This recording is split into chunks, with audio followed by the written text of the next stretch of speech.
لیاقت علی خان پاکستان کے قیام میں محمد علی جناح کے ساتھی تھے اور پاکستان کے پہلے وزیر اعظم تھے۔ آپ نے 16 اکتوبر 1951 کو راول پنڈی کے کمپنی پارک میں جلسے میں شرکت کرنا تھی۔ آپ پہنچے، لوگوں سے مخاطب ہوئے، لیکن چند لمحوں بعد سید اکبر جو کہ افغان شہری تھا لوگوں کے بیچ میں سے ہوتا ہوا لیاقت علی خان کے قریب پہنچا اور اچانک پستول نکال کر ان پر گولیاں چلا دیں۔ گولیاں لیاقت علی خان کے سینے میں لگیں اور وہ زمین پر گر پڑے اور جان کی بازی ہار گئے۔ اب سید اکبر جس نے گولیاں چلائی تھی یہاں سے پہلی کنٹروورسی شروع ہوئی۔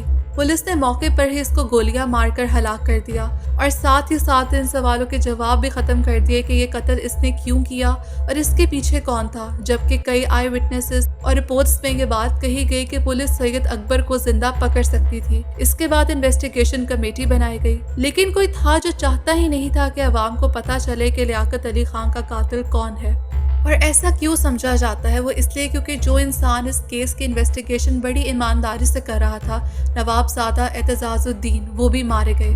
اور یہ سب اس وقت ہوا جب وہ راول پنڈی سے کراچی اس وقت کے پرائم منسٹر سے اس کیس کے حوالے سے ملنے جا رہے تھے، کیونکہ وہ قاتل کا پتہ چلا چکے تھے اور ان کے پاس بہت امپورٹنٹ ڈاکومنٹیشنز اور ثبوت بھی موجود تھے۔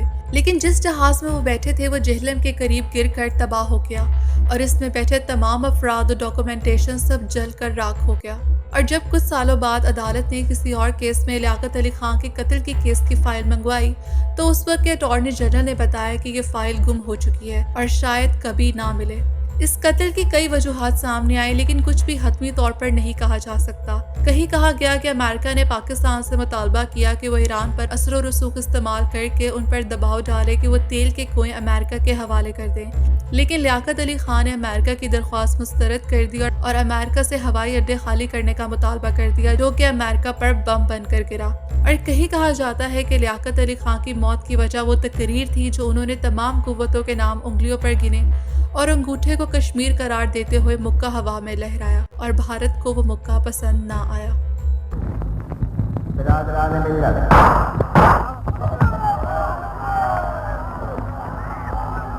فاطمہ جناح کسی تعارف کی محتاج نہیں۔ آزادی کی جدوجہد سے لے کر آزادی ملنے تک فاطمہ جناح نے کبھی بھی قائد اعظم کا ساتھ نہیں چھوڑا اور ان کے ہر قدم پر ان کے ساتھ کھڑی رہی۔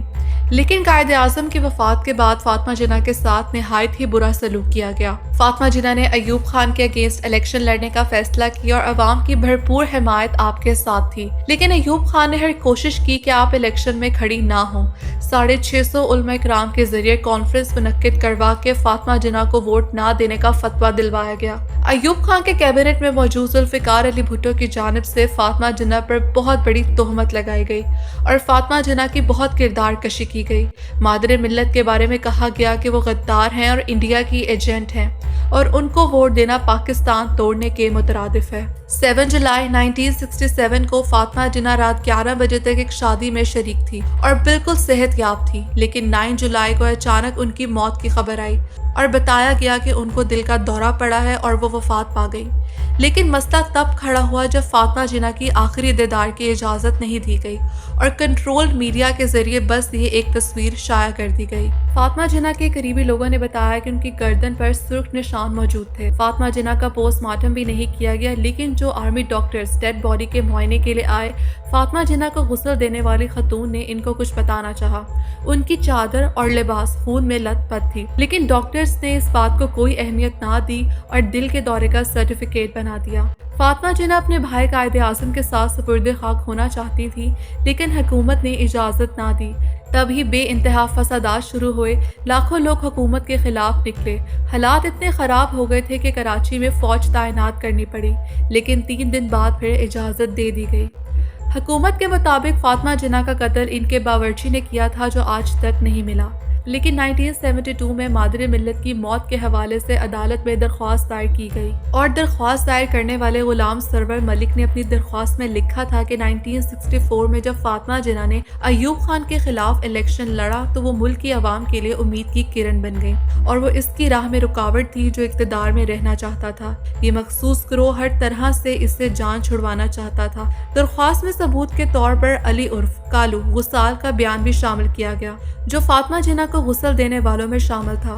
اس نے بتایا تھا کہ فاطمہ جناح کے جسم پر زخموں کے گہرے نشانات تھے، پیٹ میں سوراخ تھا جس میں سے خون اور پیپ بہہ رہی تھی، اور ان کے خون آلود کپڑے بھی ثبوت کے طور پر اس کے پاس ہیں۔ اس کے علاوہ دیگر غسالوں نے بھی تصدیق کی تھی اس معاملے کی، لیکن اس کیس کا کیا بنا، کوئی رپورٹ آئی یا نہیں، آج تک نہیں پتا، اور فاطمہ جناح کی موت طبی تھی یا سیاسی قتل، یہ ایک مسٹری ہے۔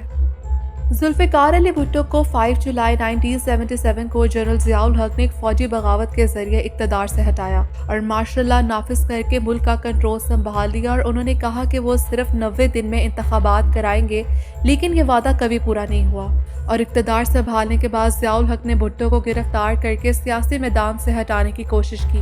پہلے انہیں نظر بند کیا اور اس کے بعد نواب محمد احمد خان کے قتل کے مقدمے میں ملوث کر کے جیل بھیج دیا گیا۔ مقدمے کی بنیاد وفاقی سیکیورٹی فورس کے اس وقت کے ڈائریکٹر جنرل مسعود محمود کی گواہی پر تھی، جنہوں نے ریاست کے حق میں بیان دیا، اور براہ راست کوئی ثبوت نہیں تھا جو بھٹو کو قتل کی سازش سے جوڑ سکے، لیکن پھر بھی اس مقدمے کو تیزی سے آگے بڑھایا گیا اور ذوالفقار بھٹو کو منصفانہ ٹرائل کا موقع نہیں دیا گیا۔ سپریم کورٹ کے اختلافی ججز نے بھی واضح کیا کہ مقدمے میں براہ راست ثبوت کی کمی تھی، اور 1 سال 9 ماہ جیل گزارنے کے بعد بھٹو کو 1979 میں پھانسی پر لٹکا دیا گیا۔ ریسنٹلی مارچ 2024 میں سپریم کورٹ آف پاکستان نے بھٹو کیس پر نظر ثانی کی، اور چیف جسٹس قاضی فائز عیسیٰ نے کہا کہ ذوالفقار علی بھٹو کو فیئر ٹرائل کا موقع نہیں دیا گیا، اور اسی وجہ سے اس پھانسی کی سزا کو آج تک لوگ سیاسی قتل کہتے ہیں۔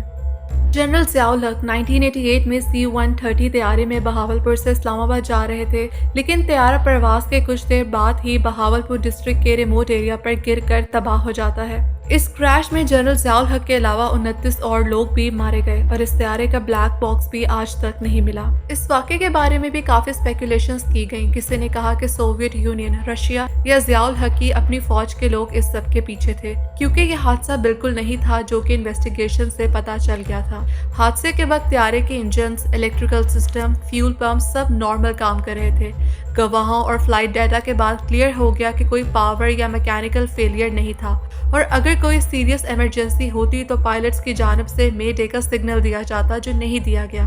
اس حوالے سے کہا گیا کہ جہاز میں کسی کیمیکل یا زہریلی گیس کے ذریعے عملہ بے ہوش ہو گیا تھا۔ اس چیز کا امکان بھی ختم ہو گیا جب جہاز کے ریکیج کا کیمیکل انالیسس کیا گیا۔ پینٹا ایریتھریٹول ٹیٹرا نائٹریٹ PETN کے نشانات پائے گئے، جو کہ ایک دھماکہ خیز مواد ہے۔ اینٹی منی اور فاسفورس کے باقیات بھی موجود تھی، جو عام طور پر جہاز کے فیول اور سٹرکچر میں نہیں پائی جاتی۔ اس حادثے کی رپورٹ میں انویسٹیگیٹرز نے بتایا کہ ٹیکنیکل ریزنز کی عدم موجودگی میں حادثے کی واحد دوسری وجہ مجرمانہ فعل یا تخریب کاری سبوٹاج ہی ہو سکتی ہے، اور انویسٹیگیشن آفیسر نے ریکمینڈ کیا کہ مجرموں کو پکڑنے کے لیے تحقیقات کا حکم دیا جائے۔ پھر اس کے بعد جوڈیشل کمیشن بنایا گیا، لیکن ایک بھی رپورٹ آج تک پبلک نہیں کی گئی۔